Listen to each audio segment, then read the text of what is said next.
할렐루야. 복된 주일에 또 예배하는 모든 분들을 주님의 이름으로 환영하고 축복합니다. 우리 옆에 예배하는 분들과 한번 인사해 보면 좋겠습니다. 메리 크리스마스. 네, 우리 한 번 더 인사할 때요, 웃으면서 한번 인사해 보겠습니다. 웃으면서 메리 크리스마스, 메리 크리스마스. 네. 올 한 해를 뒤돌아보면서 코로나 바이러스에 대한 이야기를 하지 않을 수 없습니다. 동시에 또 코로나 바이러스 백신이 이제 개발되고 또 접종이 시작됐다는 또 희소식도 듣게 됩니다. 싱가포르도 연내에 접종이 시작될 거다, 이런 소식도 접하게 되었는데요. 1년도 되지 않은 짧은 시간에 백신을 만들고 상용화한다라고 하는 것이 사실은 불가능에 가까운 일이 아니겠습니까? 그런데 가장 먼저 상용화된 그 화이자 백신을 공동 개발한 그 독일의 이제 부부 이야기가 회자된 적이 있습니다. 터키에서 이주 노동자로 건너온 그 2세대들이죠. 그 자녀들입니다. 우리나라로 이야기하면 흑수저 출신이라고 할 수 있을 텐데요. 이제 그런 그 남녀가 이제 독일에 의대를 가게 되고 이제 실험실에서 연구하며 이제 귀한 결과를 내게 된 건데요. 근데 그 이제 회자되는 이야기 중에 어떤 게 있었냐면, 이 두 사람이 결혼할 때 어디서 결혼을 했냐면 실험실에서 결혼을 했다고 해요. 그리고 실험하는데 필요한 옷을 입고 웨딩 세레머니를 아주 짧게 하고 실험을 했다라고 알려져 있습니다. 그런가 누군가의 그런 헌신과 수고가 있었기 때문에 그런 백신들이 만들어진 것이 아닌가 생각해 봅니다. 우리가 다 알고 있는 것처럼 미국 주식에 상장이 되었기 때문에 어마어마한 부자가 되었잖아요. 그럼에도 불구하고 여전히 자전거로 실험실에 출퇴근하면서 지금도 계속해서 관련 분야의 연구에 매진하고 있다, 이런 소식을 접했습니다. 그러니까 우리가 흔히 어떤 분야에 미쳐야 성공한다라고 이야기하지 않습니까? 그런 의미에서 올 한 해를 보내면서 우리는 어디에 미친 삶을 살았을까? 어디에 매진하고 살았을까? 우리가 한번 한 해를 뒤돌아보며 생각해 보면 좋겠습니다. 혹시 나의 자녀에 내가 매여 산 것은 아닌가? 나의 물질과 어떻게 보면 성공에 또 매여 산 것은 아닌가? 한 해를 뒤돌아보면서 내가 어떤 삶을 살았는가? 우리가 다시금 생각해 보는 시간이 되었으면 좋겠습니다. 그런 의미에서 오늘 말씀의 주인공 사도 바울은 함께 읽은 5절 말씀에 보면 이 하나님의 말씀에 붙잡혔다, 이런 말씀이 들어오게 됩니다. 저는 이 말씀을 읽고 묵상하면서 이 하나님의 말씀에 미쳤다, 이렇게 표현해 볼 수 있을 거예요. 하나님의 말씀에 붙잡힌 사도 바울, 하나님의 말씀에 미친 사도 바울이 선교 2차 여행을 하게 되었고, 오늘 읽은 말씀처럼 이 고린도라고 하는 지역에 머물면서 특정 사건을 경험하게 됩니다. 그 특정 사건이 우리에게 어떤 하나님의 메시지를 주는가, 우리가 한번 귀 기울여 들어보았으면 좋겠는데요. 이 사도 바울의 선교 2차 여행이 어떻게 되는가, 우리 지도를 보면서 한번 살펴보면 좋겠습니다. 여러분, 사도 바울의 1차, 2차, 3차 선교 여행의 시작은 어디입니까? 여러분이 보는 것처럼 오른쪽 중앙에 보시면 수리아에 있는 안디옥 교회라고 하는 것을 알 수 있어요. 안디옥 교회가 파송하고 기도하고 후원하는 교회였기 때문입니다. 그런 과정을 거쳐서 쭉 가게 되다가 여러분 왼쪽 중앙에 보면 이제 드로아라고 하는 곳에 눈에 보이실 겁니다. 원래는 그 드로아 밑에가 에베소, 소아시아 지역이었는데 하나님께서 성령이 그곳에 복음 전하는 걸 막았잖아요. 그래서 드로아에 이르렀는데 환상 가운데 누구를 봅니까? 이 마게도냐 사람이 손짓하며 건너와 우리를 도우라, 이렇게 이야기를 하잖아요. 그때 이제 우리가 하나님의 뜻이구나, 이제 순종하며 마게도냐로 넘어가게 됩니다. 이제 그때 사도행전의 저자 누가도 합류한 것으로 이제 알려져 있어요. 그러면서 마게도냐에 들어갔는데 그 첫 번째 성이 빌립보 성이었습니다. 우리가 알고 있는 자주 장사 루디아를 거기서 만나고 그 집에서 복음을 전하며 빌립보 교회가 세워지게 됩니다. 어려움이 이제 생기면서 데살로니가로 이동하게 되죠. 그런데 이 데살로니가에도 교회가 생긴 것이 보일 겁니다. 이 붉은 십자가. 근데 이 교회가 2주 만에 생긴 거예요, 사실은. 사도 바울이 2주만 복음을 전하고 또 폭동이 일어나고 그래서 다시 움직이게 되었거든요. 근데 결과적으로 이 데살로니가 교회가 생겼습니다. 그리고 어디로 이동합니까? 베레아로 가게 되잖아요. 여러분, 베레아 하면 떠오르는 말씀이 있잖아요. 베레아 사람들은 신사적이어서 하나님의 말씀이 그러한가 날마다 상고했다. 그런 지역을 거쳐서 아덴으로 갑니다. 아덴은 여러분 아시는 것처럼 그리스의 아테네라고 하는 거죠. 뭐 스토아 학파, 에피쿠로스 뭐 이런 철학의 도시잖아요. 그래서 사도 바울도 나름 변증적 설교를 했는데 전통적 해석에 의하면 실패했다 이렇게 이야기를 해요. 그래서 그 실패를 안고 내려간 지역이 어디입니까? 항구 도시 고린도에 이르게 되었던 겁니다. 이 고린도에서 어떤 사건이 이제 발생하게 되었다라고 하는 것을 기억하며 좋겠습니다. 먼저 이 고린도라고 하는 것이 보시는 것처럼 항구 도시입니다. 경제적으로 번영하지만 또 항구 도시의 특성상 또 타락한 부분도 있었습니다. 아프로디테 신전이라고 하는 유명한 신전이 있었는데 여사제가 1000명이 넘었어요. 근데 이게 말이 여사제지 사실은 종교의식을 빙자한 매춘이 이루어졌던 겁니다. 대낮에도 성행하는 그런 문란한 도시이기도 했어요. 그래서 고린도의 아가씨는 매춘부, 또 고린도인, 코린티안이라고 하는 건 성적으로 문란한 사람, 이렇게 알려질 정도로 사실은 고린도가 크고 작은 문제가 많았던 곳이었습니다. 그러다 보니까 사도 바울이 당연히 하나님의 말씀에 붙잡혀 복음을 증거하긴 하지만 바울조차도 어려움을 겪지 않았겠습니까? 근데 그 어떤 어려움을 겪었나 오늘 이제 말씀 가운데 등장하는 하나를 보려고 하는데요. 그건 사도 바울이 일종의 두려움이 생겼던 것 같아요. 복음의 증거자, 복음을 증거하는데 불도저 같이 막 나가는 사람처럼 보이기는 하는데 그도 인간인지라 연약한 점이 있지 않겠어요? 그래서 이 두려움을 느끼게 되었던 것 같습니다. 이제 그래서 오늘 9절 말씀에 보시면 밤에 주께서 환상 가운데 바울에게 말씀하시되 두려워하지 말며 침묵하지 말고 말하라. 이렇게 이제 말씀하고 있습니다. 그런데 우리가 이 말씀을 위아래로 잘 행간을 보아도 이 사도 바울이 도대체 구체적으로 무엇 때문에 두려워하는가, 두려움을 일으키는 실체가 뭔가라고 하는 건 나와 있지 않다라고 하는 것입니다. 우리가 유추해 볼 수 있는 말씀이 5절, 6절이라고 생각이 되는데요. 우리 한번 같이 읽어 보겠습니다. 실라와 디모데가 마게도냐로부터 내려오매 바울이 하나님의 말씀에 붙잡혀 유대인들에게 예수는 그리스도라 밝히 증언하니 그들이 대적하여 비방하거늘 바울이 옷을 털면서 이르되 너희 피가 너희 머리로 돌아갈 것이요 나는 깨끗하니라 이후에는 이방인에게로 가리라 하고, 유대인들이 복음을 전하는 바울을 어떻게 했다라고 표현하냐면 대적했다, 그리고 비방했다, 이 정도의 표현이 언급되고 있다는 것입니다. 어떻게 생각해보면 강하게 핍박하는 것 같지 않은데 이 죽음을 생각할 정도로 두려운 건 아닌 것 같은데 왜 이럴까? 이렇게 생각할 수 있지만 바울의 아픈 기억이 하나 있습니다. 1차 선교 여행 가운데 있었던 사건인데요. 사도행전 14장 19절 말씀 우리 한번 같이 읽습니다. 유대인들이 안디옥과 이고니온에서 와서 무리를 충동하니 그들이 돌로 바울을 쳐서 죽은 줄로 알고 시외로 끌어내치니라. 이 사도 바울이 그러니까 돌에 맞아 죽을 뻔한 정말 아찔한 그런 사건이 있었던 것입니다. 사랑하는 성도 여러분, 여러분도 성장하는 과정 가운데 돌에 맞아 기절한 적이 있으십니까? 표정들이 저는 그렇게 거칠게 살지 않았다고 하시는 것 같은데요. 생각해보면 돌에 맞아본 적은 있긴 하겠죠. 저도 이 말씀을 준비하면서 생각해보면 이 어릴 적에 이제 돌에 맞아본 경험이 있습니다. 어릴 적 어느 시절인지 정확하게 기억이 안 나는데 친구들하고 놀면서 작은 돌을 이렇게 던지는 이제 그런 놀이를 하게 됐어요. 그러다가 이제 발단이 된 게 던진 돌이 이제 서로 상대방의 얼굴에 맞기 시작하면서 빈정이 상하는 어린 나이이지만 이렇게 된 겁니다. 그러다가 이제 제가 좀 운동신경이 좋은 편이었나 봐요. 좀 큰 돌을 던졌는데 그 친구의 얼굴에 맞은 거예요.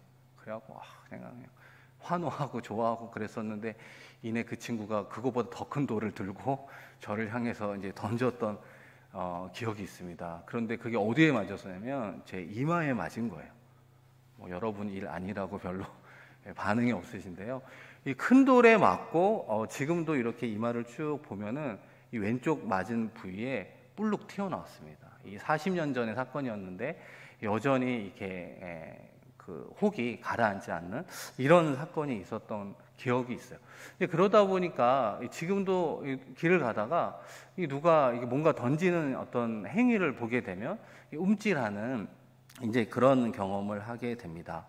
이 사도 바울도 그렇잖아요. 여러분 한번 상상해 보시면 그 당시 종교 유대법에 의하면 이 돌 세례로 사람을 죽일 수 있는 법이 있었거든요. 그런 돌 세례를 받아서 이제 바울이 죽을 뻔한 사건을 경험하게 되었던 겁니다. 우리가 이런 부분에 있어서 뭐 두려움을 느낄 때 트라우마가 생겼다고 말하잖아요. 이 재난이나 사건, 사고를 경험하면서 생기는 그 비정상적인 어떤 심리적인 어떤 부분, 그거를 이제 생겼던 것 같습니다. 우리 속담에도 자라보고 놀란 가슴, 소뚜껑 보고 놀란다라고 이야기하지 않습니까? 그러다 보니까 유대인들이 다시 무리를 충동해서 사도 바울을 어떻게 보면 위협하는 그 모습을 보면 그 얼마 전에 있었던 돌 세례 사건이 생각이 난다라고 하는 겁니다. 제가 앞서 그 지도를 통해서 바울의 선교 2차 여행도 간략하게 설명을 드렸지만 이 사실은 빌립보에서 데살로니가로 또 베레아로 아데노로 고린도로 이렇게 도시를 옮겨가면서 복음을 전하는 어떤 계기가 됐던 공통점 중에 하나가 무엇이었냐면 그 머무는 도시에서 소요가 나고 동요가 나고 핍박이 나고 어려움이 생겼을 때 이동하게 되었던 것을 보게 된다는 거예요. 어려움이 생기면 머물 수 없으니까 또 다른 곳에 가서 내가 복음을 전하면 되지, 이런 생각을 하면서 어떻게 보면 고린도까지 오게 되었던 거예요.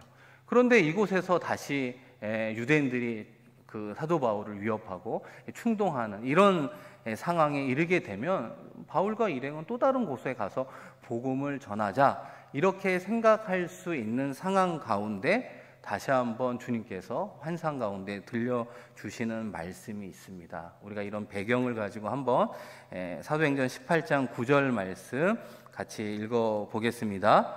밤에 주께서 환상 가운데 두려워하지 말며 침묵하지 말고 말하라. 그러니까 사도 바울은 사실은 생명의 위협을 느끼는 그런 상황이었습니다. 그러니까 두려워하는 마음도 생겼구나 생각할 수 있겠죠. 그런데 주님께서 바울에게 무엇을 요구합니까? 침묵하지 말고 말하라 라고 하는 거예요. 침묵하지 말고 말하라 라고 하는 것은 무엇입니까? 예수는 그리스도다 라고 하는 복음을 증거하라. 그리고 그런 증인의 삶을 살아갈 때 생길 수 있는 어려움도 극복하며 나아가라, 이렇게 이야기를 하고 있는 것입니다. 그러니까 사도 바울의 입장에서는 주의 음성이 들리긴 들리는데 이 말씀 앞에 순종해야 되는가, 순종하지 말아야 될 것인가 라고 하는 신앙적 갈등 가운데 임했다라고 하는 것을 보아야 하는 거예요. 그런데 우리 주님께서 왜 당신이 고린도에서 복음의 증거자로 살아야 됩니까? 세 가지를 10절 말씀 가운데 주고 있습니다. 우리 10절도 한번 같이 읽어보겠습니다. 내가 너와 함께 있음에 어떤 사람도 너를 대적하여 해롭게 할 자가 없을 것이니 이는 이 성중에 내 백성이 많음이라 하시더라. 아멘. 이 주님께서 세 가지를 이야기하는데 첫 번째는 내가 너와 함께한다라고 하는 것이고, 두 번째는 너를 대적하여 해할 자가 없게 하겠다라고 하는 약속이고, 그 마지막 이유는 무엇이냐면 이 고린도에 내 백성이 많기 때문이다. 이렇게 세 가지를 이유로 바울에게 주고 있는 것입니다. 우리가 첫 번째로 한번 생각해 본다면 이 하나님께서 함께 하신다라고 하는 것이 우리가 아는 임마누엘이라고 하는 단어가 떠오르게 될 겁니다. 주님이 우리와 함께 하신다라고 하는 것입니다. 하나님이 우리에게 무거운 짐만 지어놓고 무관심한 가운데 침묵하는 분이 아니다라고 하는 거예요. 우리의 고통 가운데 함께 하신다라고 하는 것을 우리가 기억해야 되는 거예요. 예전에 그 주의 멍에를 함께 매라라고 하는 말씀을 전하면서 보여드렸던 사진이 있었어요. 어린 송아지와 큰 낙타가 한 세트가 되어서 멍에가 세트의 의미가 있는 거죠.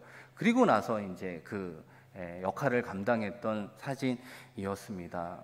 그러니까 우리 인생의 무거운 짐은 우리 주님께서 지어주시는 거, 주님의 가벼운 짐만 우리에게 허락해 주신다라고 이야기하고 있는 것이죠. 그렇기 때문에 우리가 무엇을 깨달아야 됩니까? 하나님이 우리와 함께 하신다라고 하는 신앙의 출발을 재정립해야 되는 것입니다. 우리 사랑하는 성도 여러분, 우리 한번 따라해 보시겠습니까? 하나님은 우리와 함께 계십니다. 우리 한 번 더 이렇게 한번 해볼까요? 하나님은 우리와 가장 가까이 계십니다. 신앙생활하면서 가장 큰 축복은 하나님이 우리와 가까이 계신다라고 하는 그 친밀한 관계를 깨닫는 것이 하나님께서 우리에게 주시는 축복인 줄로 믿습니다. 하나님이 나와 함께하고 있구나, 그것을 느끼며 살아가는 인생이 복된 인생이라는 것입니다. 이어지는 환상의 내용이 무엇입니까? 너를 대적하여 해롭게 할 자가 없다라고 하는 거예요. 이 말씀을 좀 오해할 수 있는 여지가 있는데요, 바울을 대적하거나 핍박하는 자가 전혀 없다, 이렇게 이야기하는 것이 아니라는 거예요. 비록 네가 침묵하지 않고 말을 하는, 복음을 전하는 삶을 살아가면 그 가운데 고통과 시련과 어려움은 있을 수 있다. 그러나 바울아, 내가 너와 함께 하기 때문에 너의 생명을 해할 자가 없어. 너의 생명을 내가 지키고 보호해 준다 라고 약속해 주고 있는 것입니다. 사도 바울의 삶의 모든 문제는 하나님이 책임져 줄게, 너는 하나님이 준 그 사명을 감당하며 살아가기를 원해, 이렇게 말씀하고 있는 것이죠. 사랑하는 성도 여러분, 올 한 해를 뒤돌아보면서 우리의 신앙생활은 어떠했을까, 우리의 기도생활은 어떠했을까라는 생각을 해보게 됩니다. 우리의 기도생활의 공통점이 무엇이냐면, 우리에게 고통을 가하는 문제를 해결해 주시는 내용과 방향을 가지고 하나님 앞에 엎드려 기도하는 우리의 모습을 보게 된다는 것입니다. 그것을 우리가 어떻게 요약할 수 있느냐, 일종의 물병 옮기기라고 이야기할 수 있어요. 제가 물병을 준비해 보았는데요, 우리의 모든 문제를 담고 있는 물병이라고 말할 수 있습니다. 그런데 이쪽에 놓여 있어요. 그럼 우리는 이 물병이 없어지기를, 우리의 문제가 해결되기를 바라며 기도하고, 또 목회자, 또 기도하는 분들에게 중보하며 함께 기도를 요청합니다. 그러면서 기도하면서 이 물병이 사라지는 경험을 해요. 그걸 우리는 뭐라고 그러냐면 하나님의 응답을 받았다라고 이야기합니다. 그런데 그 문제의 물병은 어디로 갔습니까? 옆으로 이동을 한 거예요. 그래서 잠시 동안 행복하고 잠시 동안 삶을 영위하고 있다가 조금 지나다 보니까 다시 무엇이 보여요? 우리의 인생을 고통을 주는 또 다른 문제 물병이 여기 와 있구나 라고 느끼는 거예요. 그래서 이 물병을 보고 또 하나님, 이 물병의 모든 문제를 담고 있는 이 부분을 해결해 달라고 또 기도하며 하나님께 매달리는 모습을 보게 된다는 거예요. 그러면 또 하나님의 응답을 받았다고 얘기하면 뭐합니까? 어떻게 표현하죠? 이 물병이 다시 일로 가는 거예요. 그리고 잠시 동안 또 행복을 누리다가 또 인생을 살아가다 보니까 또 다른 문제의 물병을 만나게 된다는 거예요. 여러분, 올 한 해 여러분이 기도했던 많은 기도의 제목은 있을 수 있지만 그것이 고통을 주는 문제라고 요약할 수 있고, 그 문제의 물병만을 이쪽에서 이쪽으로 옮기고 이쪽에서 이쪽으로 옮기고, 이런 반복적인 패턴으로 기도하며 신앙생활하고 있었던 것은 아닙니까? 그렇죠? 그러다 보니까 나의 신앙의 모습은 늘 제자리에 머물게 된다라고 하는 것입니다. 오늘 말씀을 통해서 주님께서 우리에게 이야기하고 있는 것은 무엇입니까? 우리의 모든 인생 가운데 고통을 주는 문제를 해결해 줄 수는 없다는 거예요. 자녀로 인한, 물질로 인한, 관계로 인한 어려움은 다 우리가 경험할 수밖에 없고 통과할 수밖에 없다는 거예요. 그런데 오늘 바울을 통해 우리에게 주는 말씀은 그 고통과 고난과 시련의 한복판에 우리 혼자 머물지 말아라 라고 하는 거예요. 그 고난의 한복판에 있지만 주님이 나와 함께하고 있음을 친밀하게 깨달으며 그 고통을 통과하라 라고 하는 것입니다.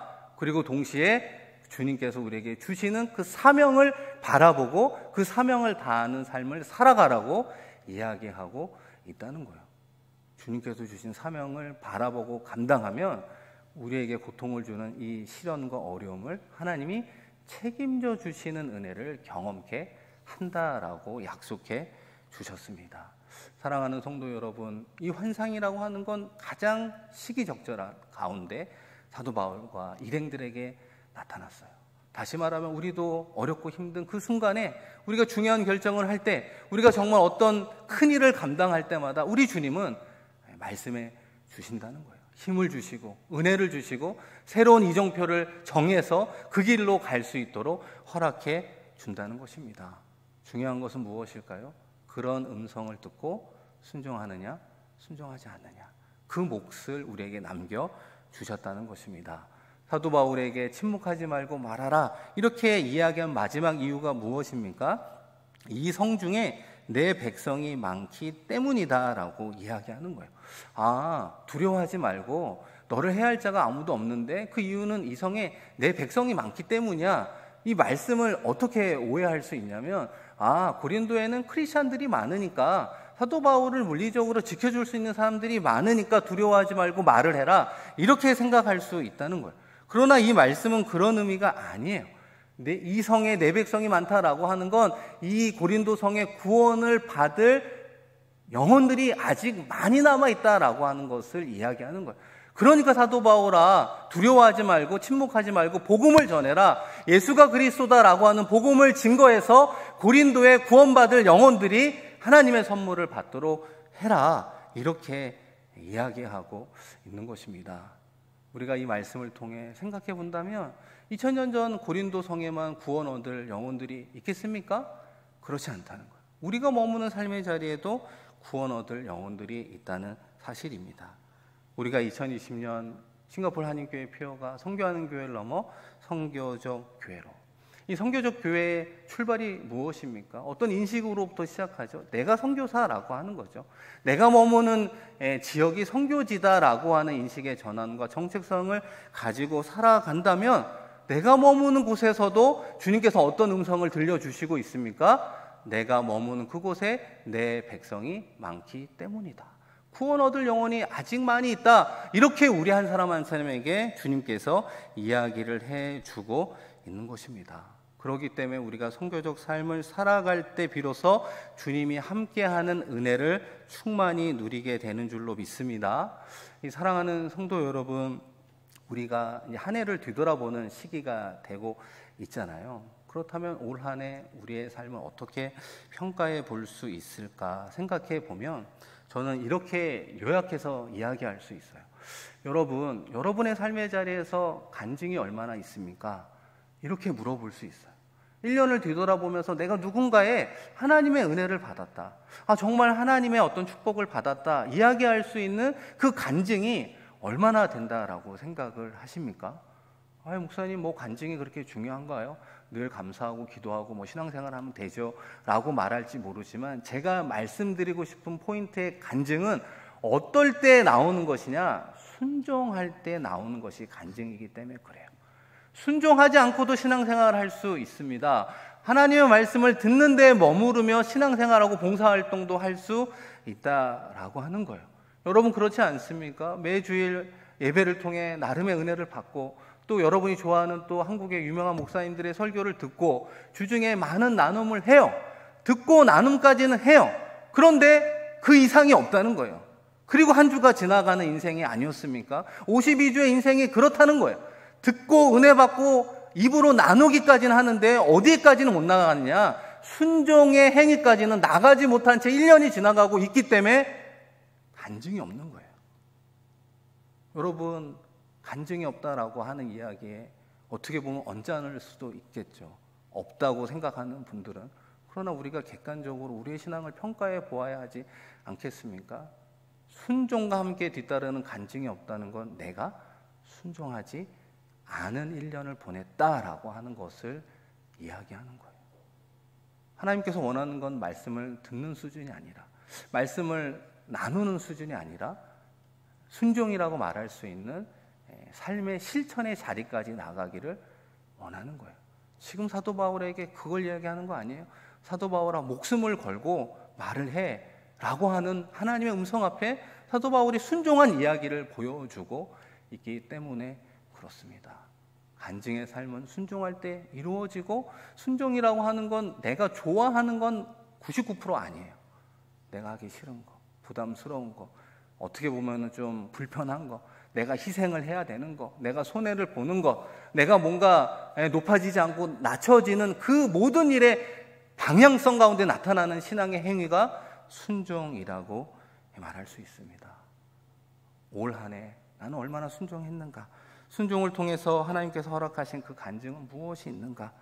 그것이 없다면 내가 혹시라도 순종하지 않은 채 1년을 살면서 제자리만 맴도는 신앙생활을 한 것은 아닌가? 우리 모두가 생각해 보아야 하는 것입니다. 마지막으로 사도 바울이 보여준 간증의 삶이 이야기가 나오고 있습니다. 사도 바울이 결국 그 말씀을 듣고 머물렀어요. 담대하게 복음을 증거하게 되었습니다. 그런데 성경은 정확하게 얼마 정도 고린도에서 머물렀다라고 이야기합니까? 우리 11절 말씀인데요. 우리 11절 말씀 한번 같이 읽어보겠습니다. 1년 6개월을 머물며 그들 가운데에서 하나님의 말씀을 가르치니라. 이 짧은 말씀 가운데 많은 해석이 들어갈 수 있죠. 사도 바울의 순종은 1년 6개월이었구나 라고 하는 것이죠.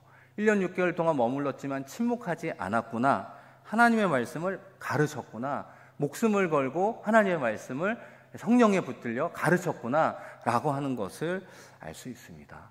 그런데 이 말씀에는 기록되지 않았지만 사도 바울의 간증의 열매라고 말할 수 있는 것 하나가 더 있다고 저는 생각합니다.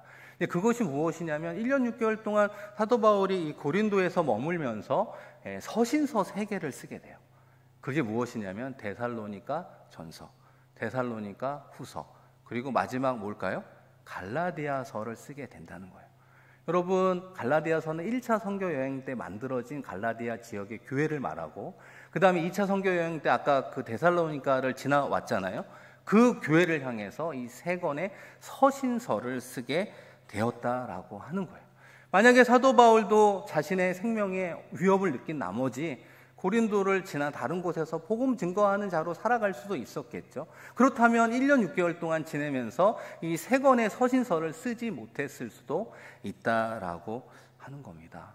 여러분 나중에 데살로니가 전후서, 갈라디아서 말씀을 한번 읽어보시면 좋을 것 같아요. 제가 말씀을 준비하면서 이 데살로니가 전서를 보니까요. 1장 5절 6절 말씀에 보면 이는 우리 복음이 너희에게 말로만 이른 것이 아니라 또한 능력과 성령과 큰 확신으로 된 것입니다.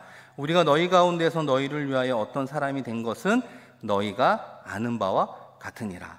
또 너희는 많은 환난 가운데서 성령의 기쁨으로 말씀을 받아 우리와 주를 본받은 자가 되었으니 그러므로 너희가 마게도냐와 아가야에 있는 모든 믿는 자의 본이 되었느니라. 저는 그런 생각이 들어요. 이 사도 바울이 고린도에서 자신의 목숨의 위협 가운데 담대히 말씀을 증거하면서 주신 하나님의 은혜로 충만한 가운데 데살로니가 교인들을 향해서도 당신들도 성령의 능력에 충만함에 의지하여 살아가십시오. 우리와 같이 주를 본받은 자가 되십시오. 그리고 너희가 정말 그렇게 삶을 살았더니 마게도냐와 아가야, 이 고린도까지 주의 본이 되었습니다. 너무 감사합니다. 라고 주의 말씀을 쓰는 성령에 붙들린 인생이 되었음을 우리에게 이야기해 주고 있습니다. 사랑하는 성도 여러분, 우리가 싱가포르에 머무는 기간이 대체로 한 3년에서 그 다음에 더 길게 계시는 분들도 있을 수 있습니다. 그렇죠. 사도 바울에게는 1년 6개월 동안 고린도에 주신 특별한 사명이 있었어요. 이 성에는 많은 백성이 있다. 구원 얻을 많은 백성이 있다라고 이야기해 주셨습니다. 저는 그 음성이 우리 모두에게도 들렸으면 좋겠어요. 내가 머무는 곳에 내 백성이 많이 있구나 라고 하는 음성이 우리 가운데 들리면 좋겠습니다. 이런 말이 있잖아요. 사명자는 그 사명을 다할 때까지 죽지 않는다. 저는 왜 이런 말이 나왔을까 생각해 보면 이렇습니다. 하나님은 하나님의 사명을 감당하는 사명자의 삶을 지키시고 보호하신다라고 말하는 거예요. 다시 말하면 우리는 우리의 삶을 지키기 위해 하나님의 힘을 이용하려고 하는 신앙인으로 자꾸만 멈춰 있는데 그게 아니다라고 하는 걸 보여주는 거예요. 오히려 하나님께서 우리에게 허락해 주신 사명을 향해 나아가면 하나님께서는 우리의 가정과 우리의 자녀와 우리의 일터를 오히려 지키시고 보호하고 궁극적으로 승리하게 해줄게 라고 약속해 주셨습니다. 우리가 한 해를 뒤돌아보고 2020년 우리에게 주어진 그 사명을 감당하는 선교적 삶을 살아가겠습니다 고백하며 승리하는 저와 여러분 되기를 주의 이름으로 간절히 축원드립니다. 우리 이 시간 함께 말씀을 기억하며 통성으로 기도하면 좋겠습니다. 올 한 해를 뒤돌아보며 우리는 어떠한 신앙인으로 살았는가 생각해 보면 좋겠습니다. 코로나19 가운데 건강과 안전의 위협 속에 때로는 경제의 어려움과 이 자녀의 아픔 가운데 너무나 힘든 시간을 보냈습니다. 그러나 그 가운데 정말 우리는 얼마나 주님을 찾으며 주님의 은혜를 구하며 살아갔습니까? 더 나아가 사도 바울처럼 하나님이 주신 그 사명 앞에 얼마나 순종하며 간증을 남기는 삶을 살았습니까? 다시 한번 우리의 신앙을 객관적으로 돌아보며 2021년 다시 한번 하나님께서 주신 사명을 따라 살아가겠습니다. 하나님, 우리의 가정, 우리의 자녀, 우리의 일터를 책임져 주시옵소서. 우리 말씀을 기억하며 기도할 때요, 우리 주여 한번 부르고 하나님께 기도하겠습니다. 주여. 하나님 아버지, 2020년 한 해를 뒤돌아보며 다시 한번 하나님의 말씀에 우리는 어떠한 반응을 보였는가 곰곰이 생각해 봅니다. 정말로 하나님의 사명을 감당하는 자로 살았습니까? 아니면 여전히 우리의 삶의 바운더리 안에서 생겨나는 크고 작은 문제로 다시 한번 신음하며 아파하며 문제 해결만을 바라며 기도하며 살아간 인생은 아니었습니까? 오 아버지 하나님, 다시 한번 우리 가운데 은혜를 베풀어 주시고 다시 한번 하나님의 사명이 무엇인가 깨닫고 들리게 하시고 그 사명 앞에 순종하며 나아가게 하여 주시옵소서. 내 성에 하나님의 백성이 많이 있도다 말씀해 주신 것처럼 싱가포르 내 삶의 자리에 여전히 구원 얻을 많은 영혼들이 있다고 말씀하시는 그 하나님의 음성에 우리의 귀가 열리게 하시고 우리의 마음의 문이 열리게 하여 주셔서 우리의 삶의 자리에서 복음을 증거하는 선교적 삶을 살아낼 수 있는 우리가 되게 하여 주시고 하나님의 사명 가운데 우리가 모든 것을 걸고 나아갈 때 우리의 모든 삶을 지켜주시는 하나님의 은혜를 체험함으로 나의 삶에 하나님의 은혜와 축복이 있었노라고 간증하며 살아가는 우리가 되게 하여 주시고 많은 영혼을 살리는 데 쓰임받는 우리의 복된 삶 삼아 주시옵소서.